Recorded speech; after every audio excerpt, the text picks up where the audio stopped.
চিরদিনই তুমি যে আমার সিরিয়ালে নতুন মোড়, জিতু দিতিপ্রিয়ার মাঝে তৃতীয় ব্যক্তি। মীরা কাকে নিয়ে এলো অফিসে?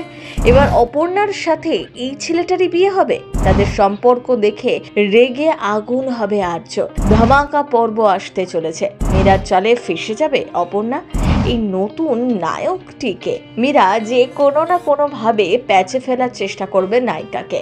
অপর্ণাকে সে গুরুতর সমস্যায় ফেল, সেটা গত কয়েকটি পর্বেই স্পষ্ট হয়ে গিয়েছে। যে কোনো হোক অপর্ণাকে নিচু করার চেষ্টা করবে, তার শুরুও হয়ে গিয়েছে। ইতিমধ্যে দেখা যাচ্ছে এক অচেনা নায়কের এন্ট্রি হতে চলেছে এই সিরিয়ালে। ধামাকা পর্ব আসতে চলেছে।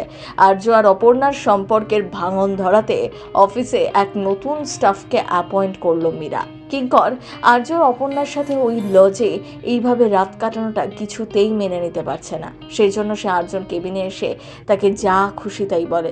যদি খবরটা মিডিয়ার কাছে চলে যেত, সে নিয়ে অনেক কিছু বোঝাতে থাকে। কিন্তু এই সব কিছুই ঠিক ছিল। আজও কিন্তু সমস্ত কিছু চুপচাপভাবে শুনছিল, কিন্তু নিজেকে একটা সময় আর কন্ট্রোলে রাখতে পারে না। যখন কিঙ্কর অপর্ণাকে নিয়ে বাজে বাজে কথা বলা শুরু করলো, বিশেষ করে সেই সময়টা আর্য রেগে যায় ভীষণভাবে কিঙ্করের ওপর। স্বাভাবিকভাবে কিঙ্কর বিষয়টাকে কিছুতেই মানতে পারেনি, তাই সে রাগ করে বেরিয়ে যায় আর্যর কেবিন থেকে।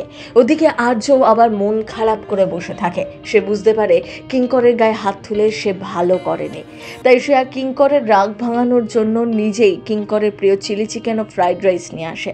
তারপরে দুজনের মধ্যে কিছু মান অভিমানে কথাবার্তা হয়, আর শেষ পর্যন্ত সমস্ত কিছু ঠিক হয়ে যায় নিজেদের মধ্যে।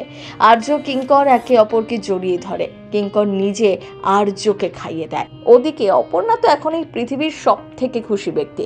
বেচারির এমন অবস্থা হয়েছে যে রাতে ঠিক করে ঘুমোতেই পারছে না। তারপর হঠাৎ করে অফিস থেকে অ্যানাউন্স করা হয়েছে যে অফিসের যে কোনো একটা ফেস্টিভ্যাল উপলক্ষে সবাই তাদের মন মতো পোশাক পরে যেতে পারবে।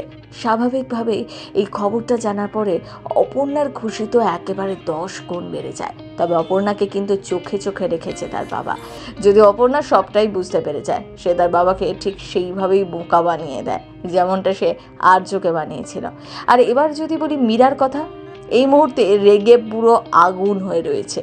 যেহেতু সেও আর্যকে মনে মনে ভালোবাসে, তাই তার রাগটা একটু বেশি।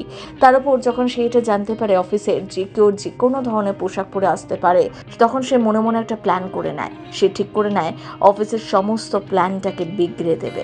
আর্য আর অপর্ণাকে কিছুতেই ভালো থাকতে দেবে না। এখন তো এটা পরিষ্কার যে মীরাই এবার হয়ে উঠবে আর্য এবং অপুর জীবনের সব থেকে বড় ফেলেন। তাই এবার অপর্ণা তার অফিস জীবনটা আরো বেশি দুর্বিষহ হতে চলেছে। সেটা বোধহয় আর না বললেও চলবে। তো কি মনে হচ্ছে, কি করতে চলেছে মীরা? আপনাদের কেমন লাগছে এই সিরিয়াল? কমেন্ট বক্সে লিখে জানান আমাদের। সিনে চক্র ব্যুরো।